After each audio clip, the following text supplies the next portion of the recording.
Olá, pessoal. Vamos para a nossa segunda videoaula falando a respeito de interpretação textual.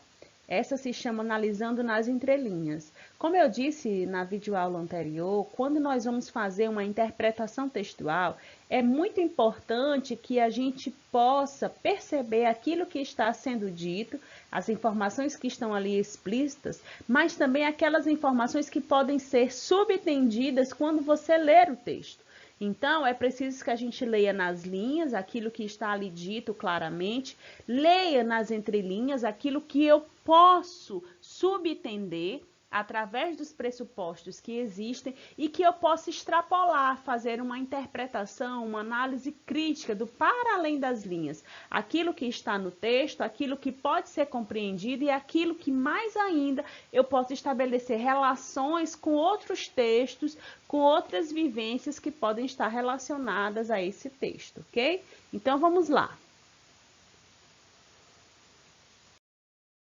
Eu trouxe para vocês uma tirinha do bibelô. Nós temos uma pessoa, claramente está sentada no divã, a gente percebe que somente é visto a imagem dessa pessoa e há um interlocutor que conversa com ele, mas a gente não consegue saber. E aí o interlocutor começa dizendo: o senhor recorreu à terapia por quê? Aí ele diz: um rompimento, uma ruptura. O terapeuta continua falando: sei. Algum elo importante se quebrou? Ele diz: difícil falar. Difícil por quê? Isso mexeu com a sua autoestima? Eu fui abandonado por todas as mulheres, até por sua mãe. Mãe não é mulher. Então veja que há uma interpretação que pode ser feita a partir dessa charge. Primeiro, por que nós interpretamos que ele está em um divã, que ele está fazendo terapia e que provavelmente ou com certeza esse interlocutor é um terapeuta, é um psicólogo? Porque o terapeuta deixa bem claro: o senhor recorreu à terapia. Então é alguém que está com problemas psicológicos, problemas emocionais, que está fazendo um tratamento com um psicólogo, então ele está fazendo a terapia. E o interlocutor está, possivelmente, aqui seja o primeiro encontro do paciente com o psicanalista. Por quê? Porque nós temos aqui a pergunta que motiva toda a tirinha, que é: o senhor recorreu à terapia por quê? Nós percebemos, e isso está pressuposto aí, que o terapeuta está iniciando a conversa com o paciente para tentar entender o que levou esse paciente a estar enfrentando essa crise emocional que ele está vivenciando. E nós percebemos o paciente dizendo: um rompimento, uma ruptura. Não necessariamente, gente, esse um aqui é um numeral. A gente percebe que esse um aqui é um artigo indefinido. Eu não estou falando de um rompimento que aconteceu uma vez. Nós vamos perceber, através da interpretação de toda a tirinha, que isso é recorrente na vida dessa pessoa. Então, um rompimento, algo que aconteceu, que trouxe uma cisão, trouxe uma separação, trouxe uma ruptura, e isso fez com que esse paciente se desestabilizasse.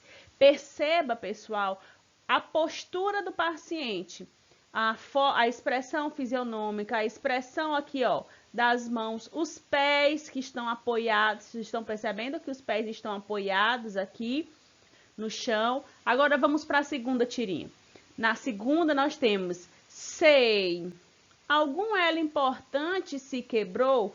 Então, o terapeuta está fazendo perguntas. Ele já sabe que houve um rompimento, uma ruptura na vida do paciente que causou esse distúrbio que ele está enfrentando.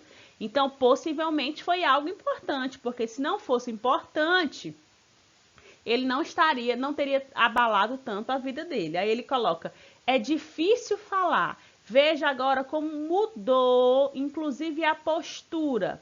Nós temos aqui as pernas aqui, ó, não estão mais tão encostadas no solo, é como se os pés estivessem levantados, ele está um pouco mais arqueado. Veja inclusive as mãos, olha, observe que elas estão mais entrelaçadas, como se isso fosse algo difícil para ele falar. Como ele de fato disse que era difícil. Então ele demonstra, inclusive na postura dele, a dificuldade de falar a respeito disso que aconteceu, porque é algo que é dolorido. Então o terapeuta continua perguntando: isso mexeu com a sua autoestima? Observe que esse homem ele tem uma aparência de ser desleixado, né? O cabelo grande, parece que não se cuida. A gente tem essa impressão quando olha essa imagem. Aí ele diz: fui abandonado. Mas esse abandono não foi pontual, não foi algo que aconteceu de forma específica. Ele conclui dizendo: por todas as mulheres, como se todo relacionamento amoroso que ele investisse tempo, ele sofresse abandono desde quando ele era jovem, desde a sua juventude até agora, que a gente percebe que é um homem de meia idade para idoso, né? Então ele diz que foi abandonado por todas as mulheres. E aí o terapeuta, para ir mais a fundo nessas questões, diz: até por sua mãe? E aí agora a gente tem o paciente olhando para nós, né? Como se ele virasse o rosto para o terapeuta e não entendesse aquilo que o terapeuta disse. Por quê? Porque ele diz: mãe não é mulher. Mãe, para ele, é outra categoria de ser que não é mulher. Então vamos tentar um pouco interpretar essa charge através das questões. Então, vamos assinalar o que for correto quanto à interpretação da tirinha. A gente pode dizer que as reticências evidenciam a dificuldade do paciente se expor? Vamos voltar à tirinha. Não consigo voltar, mas a gente pode perceber que sim, né? Que essas reticências mostram sim que ele tem dificuldade de se expor, né? Quando ele diz difícil falar, e aí fica por ali mesmo. Letra B. Algum expressa a incerteza do terapeuta quanto à natureza do rompimento. Quando ele diz algum rompimento, não necessariamente a incerteza do terapeuta. O terapeuta sabe do rompimento, sabe que houve um rompimento ali. Mas no sentido de dizer que qual foi o rompimento que causou. É como se o terapeuta estivesse trazendo objeções, trazendo possibilidades para o paciente se conhecer e se expor. Quando diz sei, revela o conhecimento prévio do terapeuta sobre o problema do paciente? Não, ele não conhecia previamente aquilo que estava acontecendo, mas revela o quê? Revela uma expressão idiomática, no sentido de dizer sim, e aí, converse mais, discorra, desenvolva o seu pensamento. Letra D. Isso refere-se especificamente aos elementos elo, rompimento e ruptura? Não, né? Nós vamos ver que o isso lá está se referindo à questão do abandono. Próxima. Assinale o que foi incorreto quanto ao que se pode inferir do conteúdo da tirinha. O paciente exclui a mãe dos seus possíveis transtornos psicológicos. B. Isso é certo ou está errado? Está certo. O paciente exclui. Para ele, mãe não é mulher. Então, ele excluiu. Ele está assim por conta de que foi abandonado por mulheres, mas mãe não é mulher. Então, a letra A está correta e nós queremos a incorreta. Letra B. A autoestima do paciente se rompeu devido aos seus relacionamentos amorosos? Sim, se rompeu devido aos seus relacionamentos amorosos. Vocês podem ver, olha que aqui não está grafada sem o hífen, na tirinha está com o hífen, porque a tirinha foi feita antes do novo acordo ortográfico.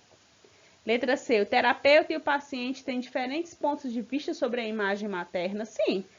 O terapeuta inclui a mãe dentro da categoria de mulher, já o paciente não. Letra D. O autor não vê relação entre mãe e mulheres. Isso é verdade, ele não vê. Para ele, mãe é algo como se fosse algo tão divino, tão especial, que não é uma mulher que possa, inclusive, propiciar algo ruim para ele. E a letra E, o paciente não vê relação entre mãe e o sentimento de abandono. A letra E é o incorreto. Não, não é isso. Não é que mãe não esteja relacionada ao sentimento de abandono. Na tirinha, mãe não está relacionada ao fato dela ser mulher. Nós temos essa outra tirinha do Milo Fernandes que diz: só lidar com gente honesta, meu Deus, que solidão.